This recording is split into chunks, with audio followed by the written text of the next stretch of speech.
Jadi dulu para sahabat saking semangatnya berislam, itu saking semangatnya itu sering bilang jancuk Lata, jancuk Uzza. Jadi ini tidak jauh-jauh dari misoh karena memang sudah dicap cangkem elek tadi.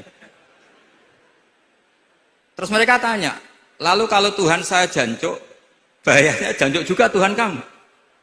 Akhirnya Allah bilang gini, Muhammad, umatmu kandhane aja misoi brolo, kurbane aku.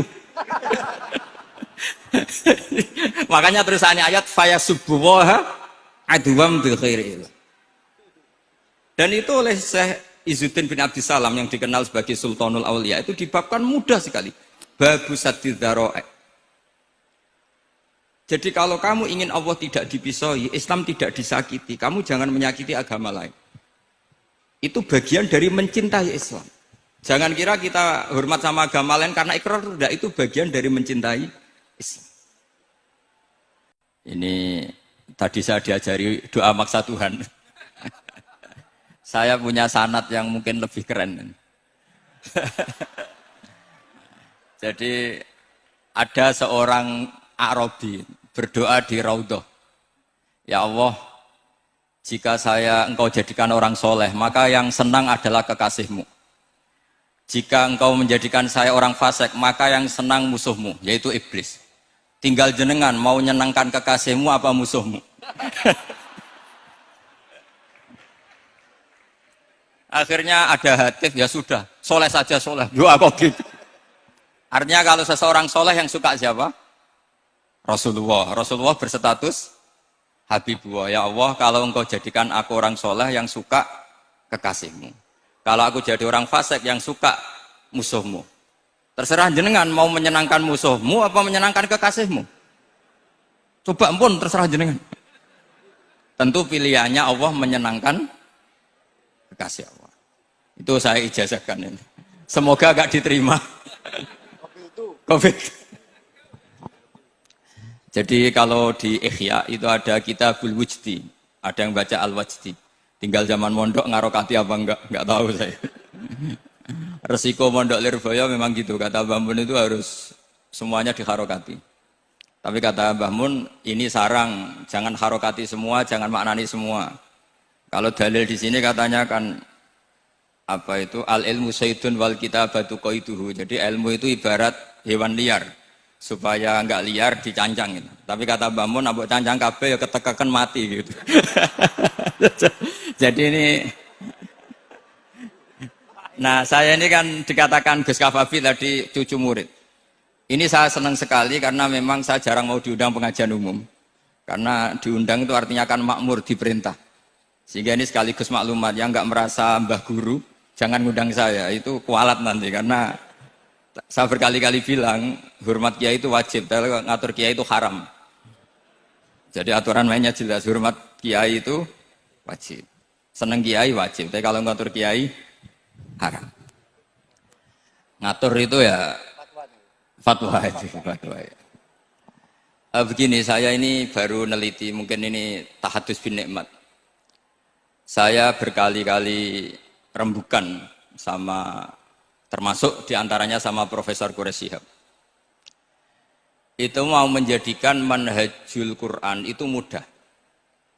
Di antara kitab yang saya pelajari serius itu kitab Syajaratul Ma'arif.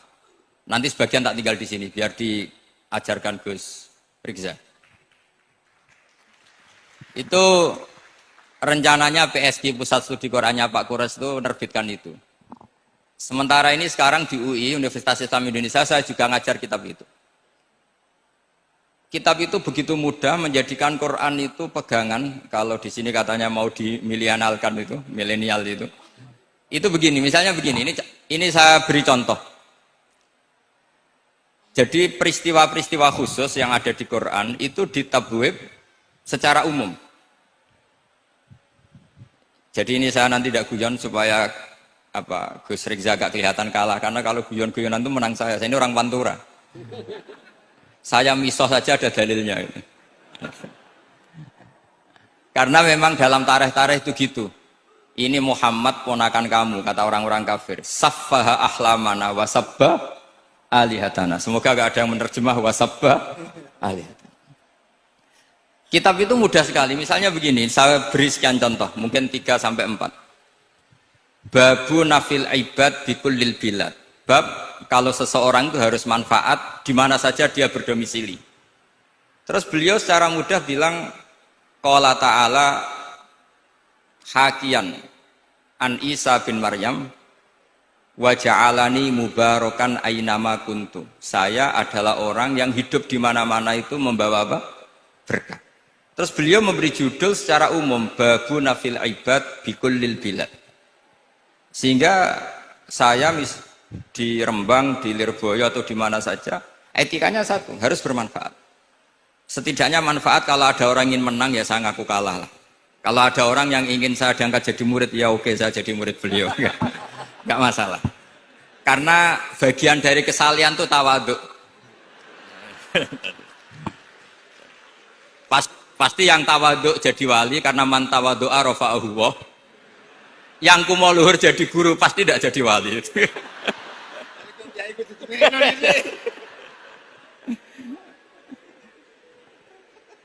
Terus ada bab yang sesuai dalam konteks Indonesia. Itu juga dibabkan umum, babu saddid dzara'i. Bab menutup pintu potensi-potensi yang enggak baik. Terus beliau mengutip qala ta'ala wala tasubbul ladzina yad'una min dunillahi fayasubbullaha adwam bighairi ilm. Jadi dulu para sahabat saking semangatnya berislam, itu saking semangatnya itu sering bilang jancuk lata, jancuk uzza. Jadi ini tidak jauh-jauh dari misoh karena memang sudah dicap cangkem elek tadi. Terus mereka tanya, lalu kalau Tuhan saya jancuk, bahayanya jancuk juga Tuhan kamu.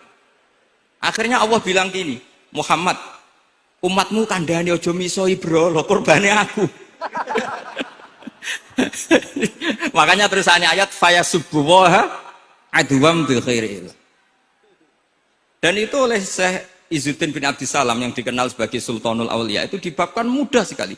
Babu saddid dzara'i. Jadi kalau kamu ingin Allah tidak dipisoi, Islam tidak disakiti, kamu jangan menyakiti agama lain. Itu bagian dari mencintai Islam.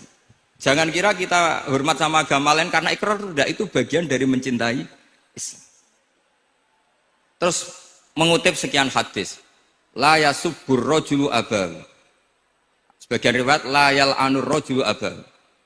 Ada yang baca layal ani terserah lah. Kalau nahia layal an sapa rajulu terserah. Apa khobar bimanal amri apa bacanya layal an itu bisa dipasul masail nanti itu.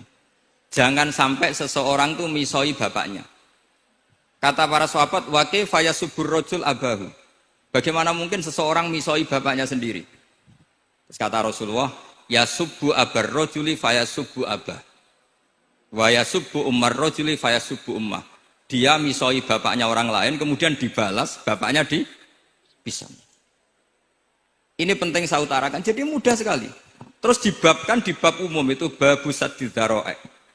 Sehingga peristiwa yang khususiyah ini menjadi bisa ditarik kesimpulan secara umum dan Quran maupun hadis mengawal kita ila yaumil kiamah. Karena kita tidak kehilangan stok untuk memaknai Quran dan hadis dengan cara yang diajarkan Syekh Izzuddin bin Abdissalam yang kita kenal beliau termasuk Sultanul Ulama. Contoh ketiga ini yang paling penting dan itu saya sering utarakan. Beliau bikin judul la yutrakul haqqu li ajlil batil. Kebenaran tidak boleh ditinggalkan hanya karena banyak kebatilan. Uniknya apa? Beliau pakai dalil, saya yakin seorang Dr. Riza pun nggak terlintas kalau itu ada. Meskipun bikin rumus istihad tadi yang nggak ada kembarannya tadi. Karena ulama yang waras ya nggak ingin ngembari rumus seperti itu. Memang nggak perlu dikembarin, apalagi dosen-dosen tribakti itu nggak suka. Ini padune ra kuat gaji kan gitu. Itu kan dalih supaya ngirit ya. Wes mulang gak arep-arep gaji barokah. Itu mesti kong kali kong sama bendara ya. Karena yayasan itu. Itu ada judul la yutrakul haqqu li ajlil batil. Itu uniknya beliau hanya dalil inna sofa wal marwata min sya'airillah faman hajjal baita wa atamara fala junaha alaihi ayyat tawafa bihima. Safa dan Marwah itu hakikatnya adalah min syairillah, termasuk syiar-syiarnya Allah. Maka siapa yang haji maupun umroh nggak apa-apa. Allah dalam bahasakan itu nggak apa-apa. Fala junah nggak apa-apa. Terus saja tawaf di situ. Memang dalam bahasa Quran tidak bahasa sa'i, tapi pakai bahasa tawaf, ayat tawaf. Kata Sayyiduddin bin Abdissalam, di Safa ini ada Isab, nama berhala. Di Marwah ada Nailah, juga nama berhala. Yang orang-orang jahiliyah dulu ini menyembah dua berhala ini. Karena ada berhala, mereka merasa risih kalau ibadah ritual tauhid di situ. Tapi kata Allah, teruskan saja kamu tawaf di situ atau sa'i di situ. Artinya apa? Kebenaran tetap diperintahkan meskipun ada kebatilan. Jadi gampang sekali. Terus beliau bikin judul La yutrakul haqqu li ajlil batil. Barang hak itu tidak boleh ditinggalkan karena barang batil.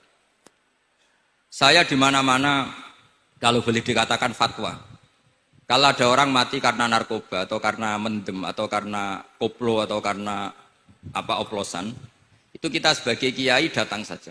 Tapi tidak harus kiai yang top-top kayak Gus Rizal, salah satu kiai datang. Karena sekali kita tidak datang, mereka akan menciptakan tradisi baru dalam penguburan. Kiai ratekong, soleh-soleh ratekong, dipendem ala mereka. Didekno ambek diminumi arak. Sehingga kita datang ini karena apa? Sebetulnya demi melaksanakan syariat Islam, memperlakukan janazatu muslim. Kita kelola secara Islam. Meskipun mangkel, kita mangkel, wong mati kok oplosan.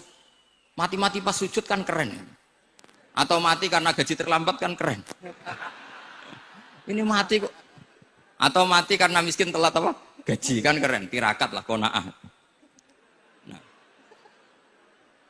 Betul, ini mas-mas kalau yang mencintai Bapak tidak kesampaian, syahid cinta itu juga syahid. Asal tidak pernah lihat, tidak pernah SMS. Ngempet tok, itu kalau mati itu syahid. Tapi syaratnya nggak ngelihat, nggak nge-SMS, nggak WA. Pokoknya seperti itu.